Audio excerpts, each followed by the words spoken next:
தமிழ்ஞான முருகர்களுக்கு வணக்கம். தமிழ்ஞான முருகர்களுக்கு வணக்கம்.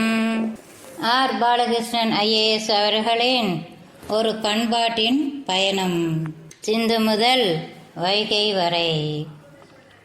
அறிமுகத்தின் தொடர்ச்சி. சிந்துவெளி பண்பாடு எத்தகைய சூழலில் நலிவடைந்து முடிவுக்கு வந்திருக்கக்கூடும் என்பது குறித்து பல்வேறு கருத்துகள் நிலவுகின்றன. ஆரியர் படையெடுப்பு, ஆரிய புலப்பெயர்வு என்று தொடங்கிய தட்பவெப்ப மாற்றங்கள், சிந்துவெளி பண்பாட்டின் சமூக பொருளாதார கருத்தியல்கள் நடைமுறைக்கு ஒவ்வாமல் கட்டுப்படியாகாமல் போனது என்பது வரை பல்வேறு காரணங்களின் சாத்தியக்கூறுகளை ஆய்வாளர்கள் அலசி ஆராய்ந்து விட்டார்கள். சிந்துவெளி பண்பாடு நலிவடைந்ததுக்கு ஒரு ஒற்றை காரணத்தை கண்டுபிடித்தே தீர வேண்டும் என்பது கட்டாயமல்ல. பல்வேறு காரணங்களின் கூட்டு விளைவாக கூட அந்த நகர்மய பண்பாடு நலிந்திருக்க வாய்ப்பிருக்கிறது. மேலும் அந்த காரணத்தை கண்டுபிடிப்பதோ அல்லது ஊகிப்பதோ இந்த நூலின் மைய நோக்கமும் அல்ல. சிந்துவெளி மக்களின் மொழி பல்வேறு அறிஞர்களும் ஏற்கனவே கூறியுள்ளது போல திராவிட குடும்பத்தை சேர்ந்தது. தொழில், தமிழ், இலக்கிய மற்றும் வாழ்வியல் மரபுகள் இந்த கருதுகளை வலுப்படுத்த உதவும் என்ற கருத்தியலின் அடிப்படையில் புதிய சான்றாதாரங்களை முன்வைத்து திராவிட கருதுகோளை மேலும் வலுப்படுத்துவதே இந்த நூலின் நோக்கமாகும். சிந்துவெளி பண்பாடு நலிவடைந்ததற்கு காரணம் எதுவாக இருந்தாலும் அத்தகைய நலிவை அப்பண்பாட்டு மக்கள் இரண்டு விதமாக எதிர்கொண்டிருக்கக்கூடும். ஒன்று, அம்மக்கள் இந்திய துணைக்கண்டத்தின் பிற பகுதிகளுக்கு புலம்பெயர்ந்து புதிய வாழிடங்களை ஏற்படுத்தி கொண்டார்கள். இது உண்மையெனில் சிந்துவெளி பண்பாட்டின் அடிப்படையான பண்பியல்புகளின் தொடர்ச்சியை அப்புதிய வாழிடங்களில் மீண்டும் செழித்த வாழ்வியலில் பண்பாடுகளில் அடையாளம் காண முடியுமா என்ற கேள்வி எழுகிறது. இது எந்த அளவிற்கு சாத்தியம் என்பது அம்மக்களின் வாழ்வியலில் அடுத்தடுத்த காலகட்டங்களில் நேரிட்ட மொழி கலப்புகளின் தீவிரம், சமூகவியல் மாற்றங்கள் மற்றும் தாக்கத்தின் வீரியம், அல்லது அந்த தாக்கத்திலிருந்து அம்மக்கள் எந்த அளவிற்கு விலகி இருந்து தங்களது தனித்தன்மையை தக்க வைத்துக் கொண்டார்கள் என்பதை பொறுத்ததாகும். 2. சிந்துவெளி பண்பாட்டு மக்கள் அனைவரும் மேற்சொன்னவாறு புலம்பெயர்ந்திருக்க வேண்டும் என்பது அவசியமில்லை. எனவே புலம்பெயராமல் சிந்துவெளி பண்பாட்டின் நிலப்பகுதிகளில் தங்கிவிட்டவர்கள் புதிதாக நேர்ந்த பாதகமான சூழலில் வாழ பழகி புதிய சமூகவியல் சூழல்களின் தாக்கங்களுக்கு ஆளாகி புதிதாக வந்த மக்களுடன் கலந்துரு தங்களது பழைய மொழி அல்லது மொழிகளை மெல்ல மெல்ல இழந்து புதிய மொழி சூழலுக்கு மாறியிருக்க வேண்டும். சிந்துவெளி மக்கள் மேற்சொன்ன இரண்டு வகைகளிலும் புதிய சூழலை எதிர்கொண்டார்கள் என்று தோன்றுகிறது. இந்த இரண்டு சூழலிலும் புதிதாக வந்த பண்பாடுகளுடன் மொழி மற்றும் சமயம் சார்ந்த நம்பிக்கை மரபுகள் சார்ந்த கொடுக்கல் வாங்கல்கள் வெவ்வேறு காலகட்டங்களில் நேர்ந்தன என்பது வெளிப்படை. அந்த தாக்கங்கள் நேர்ந்த காலகட்டம், தாக்கத்தின் தீவிரம், தனித்துவத்தை விட்டு கொடுக்காமல் தங்களது வாழ்வியலை தகவமைத்து கொண்ட பிடிவாதம் ஆகியவற்றில் வேண்டுமென்றால் வேறுபாடு இருக்கலாம். ஏற்கனவே சுட்டிக்காட்டியபடி சிந்துவெளியின் திராவிட கருதுகோளின் சாத்தியக்கூறுகள் வலுவாக உள்ளன. இந்த நூல் திராவிட கருதுகோளின் பார்வையில் இப்பிரச்சனையை அணுகுகிறது, புதிய தரவுகளை முன்வைக்கிறது. சிந்துவெளி எழுத்துக்களை படுக்க முயன்று களைத்து போயிருக்கிறது ஆய்வுலகம். ஒருவரின் வாசிப்பை இன்னொருவர்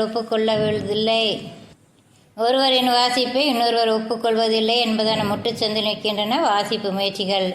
எனவே இன்னும் வாசிக்கப்படாத எழுத்தை உடனடியாக வாசிக்க முடியாமல் வேறொரு வழியில் பயணிக்கிறது இந்த நூல்.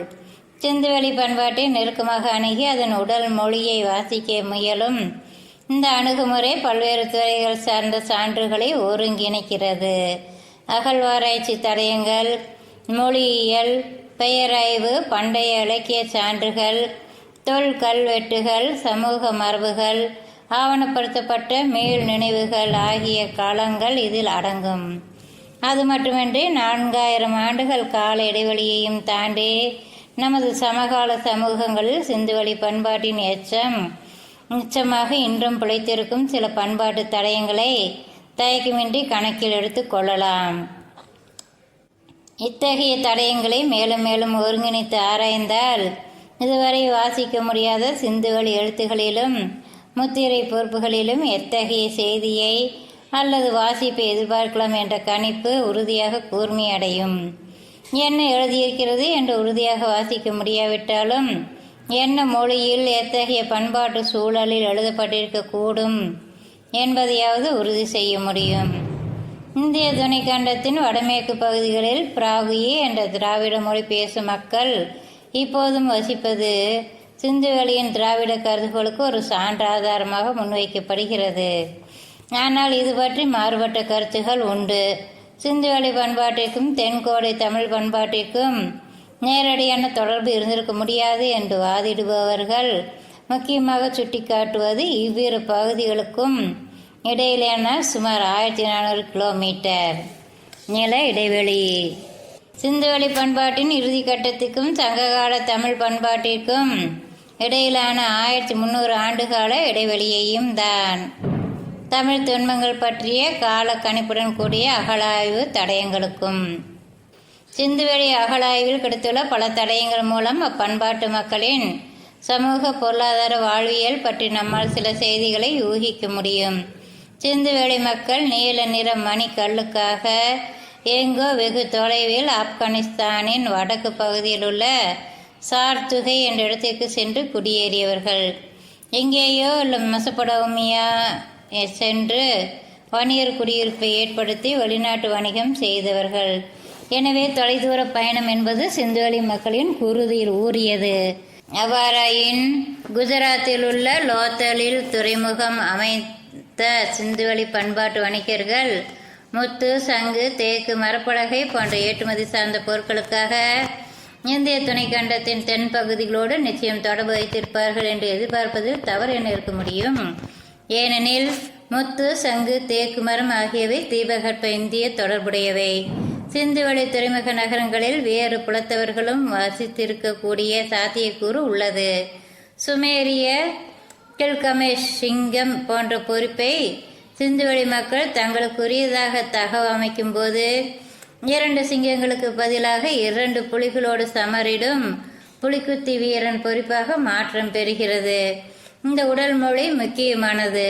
வெளிக்கருத்துக்களை, காட்சி படிமங்களை தங்களது சூழலுக்கு தக்கபடி மாற்றி தகவமைத்துக் கொள்ளும் திறந்த மனக்கோட்பாடு உடையவர்கள் என்பது புலனாகிறது. அப்படிப்பட்ட ஆற்றல் மிக்க சிந்துவெளி மக்கள் அனைவரும் தங்களது அடையாளங்களில் எதுவும் மிஞ்சாத வகையில் பூண்டோடு ஒளித்திருப்பார்கள் என்பது சாத்தியமில்லை. சிந்துவெளி பண்பாடு என்ற ஒரு பண்பாடு இருந்தது நமக்கு இன்று வரை தெரியாமல் போயிருந்தால் இந்த விவாதத்துக்கு இடமில்லை. இந்த உன்னதமான பண்பாடு குறித்து வேதங்களில், தொல் வடமொழி இலக்கியங்களில் பேச்சு மூச்சு எதுவுமில்லை.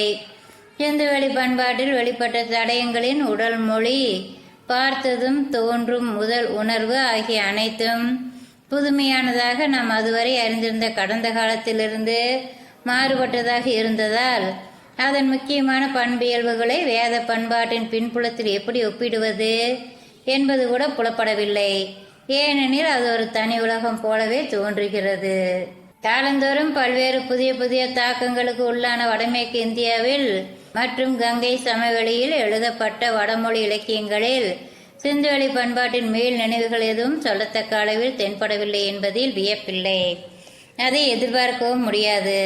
அதே நேரத்தில் அப்பகுதியில் தொடர்ந்து வாழ்ந்த மக்களின் வாழ்வியலில் சிந்துவெளி பண்பாட்டின் எச்சமெச்சங்களின் தொடர்ச்சி, புதிதாக வந்த பண்பாட்டினருடன் நேர்ந்த முரண் மற்றும் களவு துறவுகளின் தாக்கத்தை காண முடியும் என்பது சாத்தியமே. பெருநகரங்களை மையமாக கொண்டு செழித்த நகர்மய நாகரிகம் நலிந்து நாட்டுப்புற சமூகங்களாக மாறிய வரலாற்றுக்கு முற்பட்ட நிகழ்வு இந்திய துணைக்கண்டத்தில் எல்லா திசைகளையும் நோக்கி நிகழ்ந்திருக்க வேண்டும்.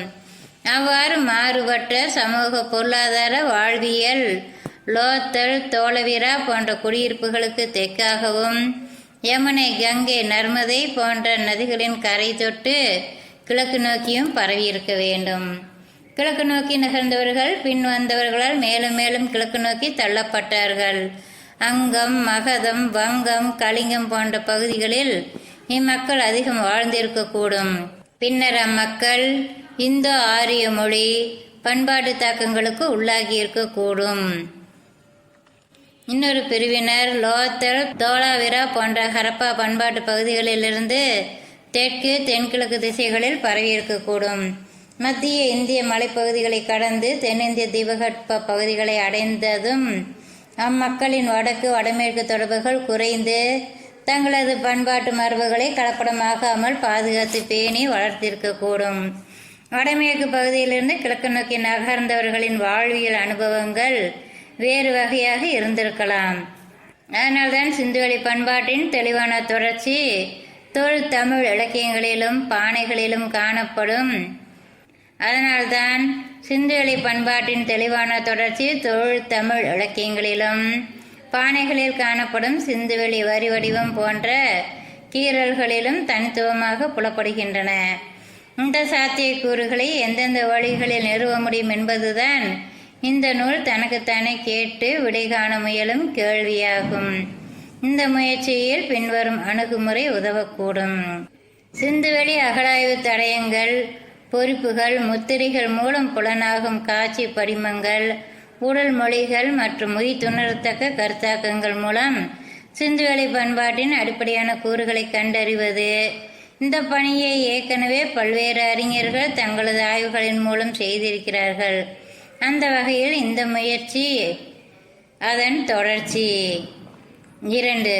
வரலாற்றுக்கு முற்பட்ட காலகட்டங்கள் குறித்த ஆய்வில் புலப்பெயர்வு தொடர்பான தேடல்களுக்கு பெரும் பங்கு உண்டு. அந்த வகையில் இந்திய துணைக்கண்டத்தின் நிகழ்ந்த பழங்கால புலப்பெயர்வுகள் பற்றிய புரிதல் சிந்துவெளிக்கு பிற்பட்ட காலகட்டங்களை மீட்டுருவாக்கம் செய்ய உதவும். சிந்துவெளி பண்பாட்டுக்கு பிந்தைய பண்பாடுகள் பண்டைய இந்திய செவ்வியல் இலக்கிய செய்திகளை சிந்துவெளி பண்பாட்டின் அடிப்படை பண்புகள் அடையாளங்களோடு ஒப்பிட்டும் வேறுபடுத்தியும் விவாதிப்பதன் மூலம் சிந்துவெளி பண்பாட்டின் எச்சங்களை திராவிட பண்பியல் மற்றும் கருத்தாக்கங்களில் கண்டறியும் சாத்தியமே. சிந்துவெளி பண்பாடு அதன் நிலப்பகுதி, தொழிற்தமிழ் பண்பாடு அதன் நிலப்பகுதி ஆகிய இரண்டும் ஏதோ வேறு துருவங்கள் என்பது போன்ற மனத்தோற்றத்தை உருவாக்கும் நில கால இடைவெளிகள்.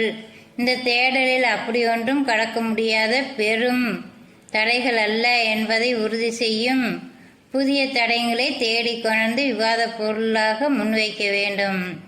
கவனக்குவிப்புடன் கூடிய தொல்பொருள் ஆய்வு முடிச்சுகள், தொல் தமிழ் இலக்கியங்கள் பற்றிய விரிவான ஆய்வுகள், தொல்கல் வெட்டுகள் போன்ற பல்துறை தடயங்கள் இந்த இடைவெளியை இட்டு நிரப்ப வல்லன.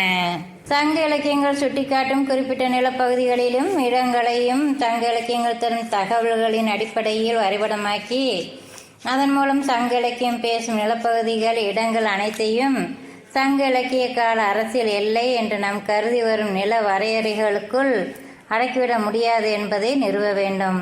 அத்துடன் சங்க இலக்கியங்களில் மீள் நினைவாக குறிப்பிடப்படும் நிகழ்வுகளை காலம் என்ற அளவுகளின் அடிப்படையிலும் மீள் நினைவுகளின் ஊடாக புலனாகும் நிலப்பகுதிகளை புவியியல் அடிப்படையிலும் மீள் கட்டமைப்பு செய்து அவற்றை சிந்துவெளி பண்பாட்டுக்கு பிற்பட்ட புலப்பெயர்களோடும் நினைவு கூறப்பட்ட கடந்த காலங்களோடும் பொருத்தி பார்க்கலாம். இது ஒரு நிலம் காலம் என்ற இரு பரிமாணத்தில் காட்சிப்படுத்த முயலும் மீள் பயணம். அறிமுகம் நாளையும் தொடரும். மீண்டும் சந்திப்போம். நன்றி நண்பர்களே.